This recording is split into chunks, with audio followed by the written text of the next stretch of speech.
안녕하세요. 사연살롱이에요. 오늘의 사연입니다. 마음은 심란하고 정신은 어디 가출한 듯이 하루하루를 살고 있습니다. 털어놓을 곳이 많지 않아 여기 끄적입니다. 저는 진주에 사는 31살입니다. 와이프와 동갑이고요.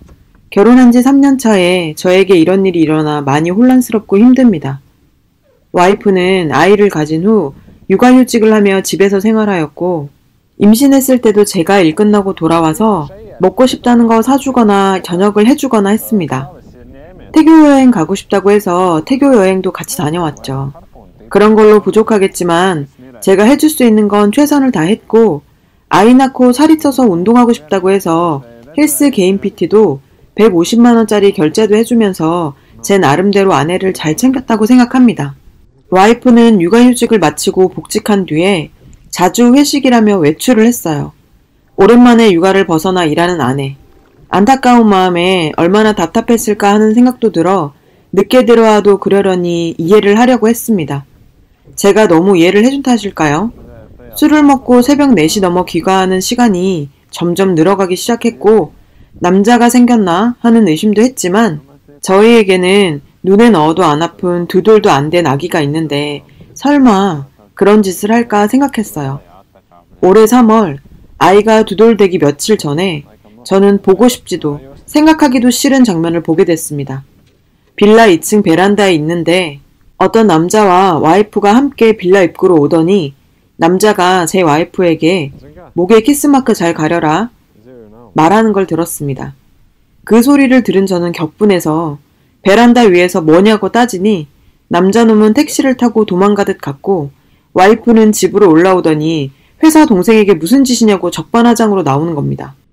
아내는 술도 안 먹었다고 하는데 술 냄새가 났고 그 상태로 아기가 자고 있는 곳으로 가려고 하길래 저는 그 더러운 몸으로 어딜 가냐고 화를 냈습니다. 그러고는 화장실에 들어가서 안 나오길래 장모님께 먼저 전화를 걸었고 팔은 안으로 굽는다고 장모님은 그럴 애가 아니다 라고만 하시더라고요. 제가 장모님께 전화하는 걸 들었는지 와이프는 밖으로 나와서 전화 끊고 전화기를 던져버리더니 나도 숨 좀 쉬고 살자 하는 겁니다. 숨이요? 숨은 제가 쉬어야 할 것 같네요.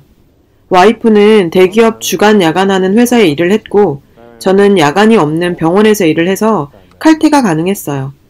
와이프 육아휴직이 끝난 후 애를 돌보는 건 제 몫이었습니다. 저는 5시 반 퇴근이라 어린이집에서 애를 데려오는 것도 제가 했고 집에 데려와 애를 씻기는 것도 밥을 먹이는 것, 재우는 것 또한 제가 다 했습니다. 애를 제대로 돌보지 않는 아내를 보면서 이해해보려고 하는 자체도 힘들긴 했어요. 그래도 이교대하니까 힘들겠지 생각하면서 참고 견딘 거죠. 와이프는 간혹 저와 함께 쉬는 날이면 2살인 애한테 계속 TV를 보여주면서 혼자 돌게 뒀고 와이프는 핸드폰만 만지작 거리는 게 일쑤였습니다. 베란다에서 목격한 그 일 있고 난 후 와이프는 또 술 먹고 들어왔습니다. 당연히 저와 말다툼이 있었고 와이프는 집을 나가서 그날 집에 들어오지 않았어요. 나중에 알고 보니 회사 근처 모텔에 갔더라고요. 아내가 출근하기 힘들 것 같아 얼마 전에 티볼리 한 대도 큰맘 먹고 선물했었습니다. 혹시나 하고 와이프 차 블랙박스를 보니 가관이더군요.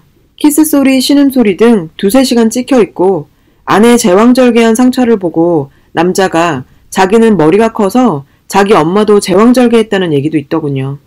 정말 그런 장면 안 보시길 바라지만 안 보시면 모릅니다. 정말 피가 거꾸로 솟는 것 같았어요. 그래서 처가에 제가 블랙박스에서 본 걸 다 말하고 보여드렸죠. 장모님은 그제서야 딸아이를 용서해달라고 했지만 저는 용서할 자신이 없었습니다.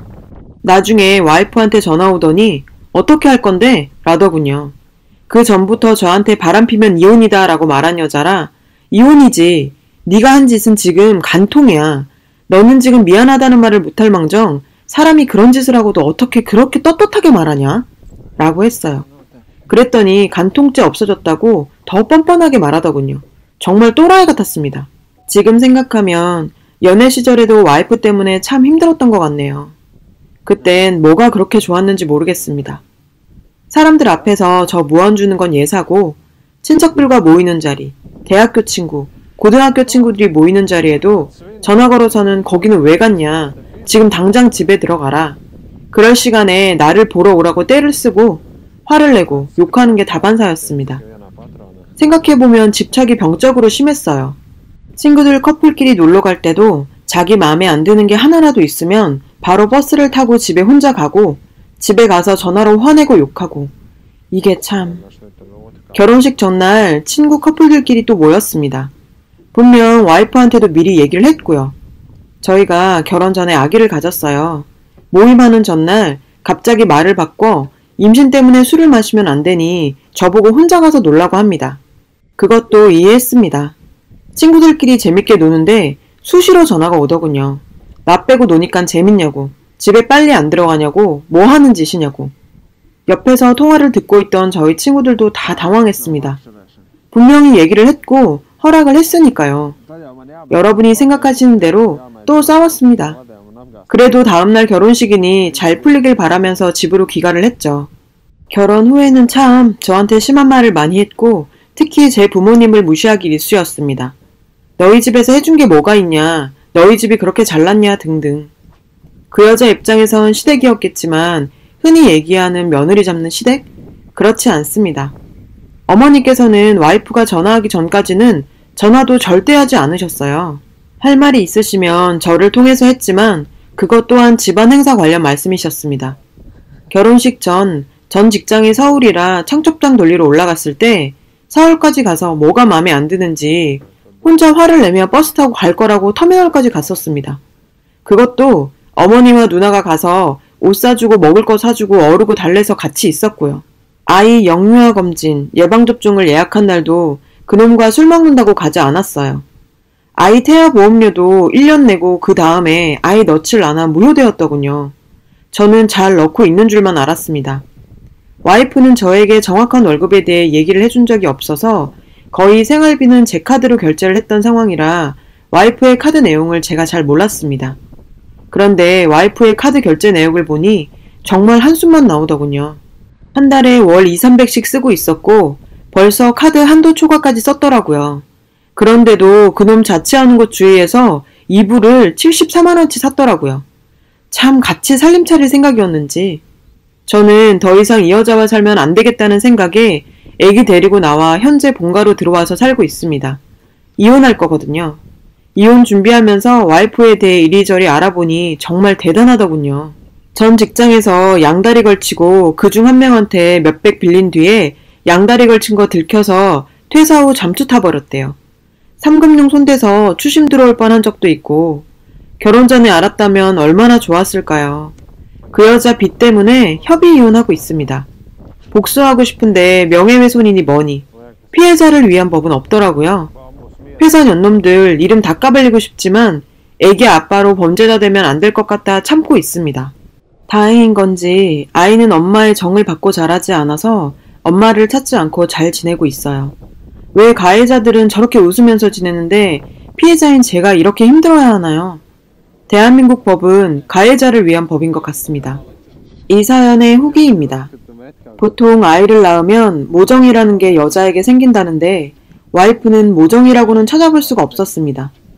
애가 엄마가 봐주지 않는다고 스스로 토를 하기도 했으니까요. 심지어 막 걷고 뛰기 시작할 때 거실에서 뛰며 잘 놀고 있는 애를 주위에 장난감이 많이 널브러져 있는 상황임에도 왜 그랬는지 그냥 애 다리를 걸어 넘어지기도 했습니다. 큰일 날 뻔했었죠. 지금도 생각하면 아찔합니다. 애가 침대에서 잘못 떨어져 피가 나도 뭐 이 정도면 괜찮아, 울지마 하면서 그냥 TV 보러 가더군요. 참. 애가 밖에서 넘어져서 까져도 놀라지도 않고요. 이게 애엄마라는 사람이 할 짓인지. 불륜 후의 와이프의 행동은 절 완전 미치게 만들었습니다. 간통죄 없어졌다며 갈 때까지 가보자. 오히려 적반하장. 바람핀 사람들이 그렇다고 말만 들었지 내 마누라가 그럴 줄이야. 그렇죠. 저 정도는 돼야 지 자식 버리고 다른 사람한테도 갈 수 있는 거겠죠? 무슨 생각에선지 그 여자가 먼저 이혼 조건을 제시하더군요. 더 나쁠 것도 없었던 차라 일단 오케이 하고 조건 제시 이틀 후 법원에서 만났습니다. 정말 이 여자 정말 대단합니다. 껌을 쫙쫙 씹으면서 본인이 먼저 이것저것 조건을 제시했으면서 이제 와서 또 말을 다 바꾸더군요. 법원 오기 전에 어디선가 상담을 받고 온 듯 했습니다. 어찌 그리 뻔뻔하던지 법원에서도 온갖 짜증을 다 내더라고요. 그런 모습들을 계속 보게 되니 저도 적응이란 게 됐는지 전 이제 오히려 차분해졌습니다. 부모님은 마음 아프겠지만 혹시 모르니 우리 아이 친자 검사를 해보자고 했습니다. 세상 부모 다 그렇겠지만 제 아이 제가 정말 너무 사랑합니다. 다행히 결과는 제 친자가 맞습니다. 결혼하기 전에 그 여자가 보인 이상한 행동들을 저는 미련하게 좋아서 그러겠지 하며 넘긴 건 사실입니다. 그게 죄라면 죄네요. 결혼하게 된 건 연애한 지 6개월 정도 넘어갈 때 지금 아이를 임신해서 28살이라면 책임을 져야겠다 생각해서 결혼하게 되었습니다. 그 여자 과거는 나중에 그 여자 친구를 통해 알게 되었고요. 협의 이혼을 생각하게 된 이유는 소송으로 가도 재산 분할해야 된다는 변호사님의 조언으로 재산 분할 안 하고 위자료 대신 빚은 저쪽에서 알아서 하는 것으로 공증받고 협의한 것입니다. 그리고 상간남에 대해서는 이달 초에 소송 걸어놓은 상태입니다.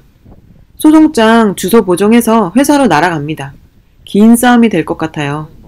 처음 이 글을 쓸 때 정말 심란하고 나쁜 생각까지 하고 그랬는데 그래도 이혼하는 기간 동안 저 자신에게 여유로운 좋은 마음이 생겼습니다. 이번 직장에서 바람난 그놈은 작년에 군대 전역한 놈입니다. 뭐가 좋다고 유부녀랑 놀아놨는지 참 어이가 없습니다. 뭐 하나 빠진 것 같은 그놈이 그 여자와 함께 산다니 왠지 모르게 그 자체가 복수라는 생각이 듭니다. 그 여자랑 살아봐라 이놈아. 네 골수까지 다 빼먹을 거다. 그냥 이런 생각이 저를 좀 여유롭고 마음이 낮게 만듭니다. 나쁜 생각 많이 하지 않는 게 우리 아이를 위해서도 좋을 것 같아요. 맞겠죠? 부모님께 아이는 제가 어떻게든 키우겠다고 말씀드렸는데 어린 애를 남자 혼자 어떻게 키우냐며 부모님이 키워주신다고 하셔서 결국 부모님과 같이 살기로 했습니다. 부모님께 너무 고맙고 죄송하네요. 상처가 아물 때까지는 오래 걸리겠지만 사랑하는 우리 아이를 위해서 이악 물고 버티려고 합니다. 처음엔 글에 욕도 있고 해서 이 글을 괜히 쓴 거였나 생각도 했습니다. 하지만 오히려 응원 주신 많은 분들 정말 힘이 됐습니다. 진심으로 감사합니다. 행복하십시오. 저도 아이도 부모님도 잘 살겠습니다. 좋아요와 구독은 저에게 큰 힘이 됩니다. 오늘도 좋은 일 가득하세요.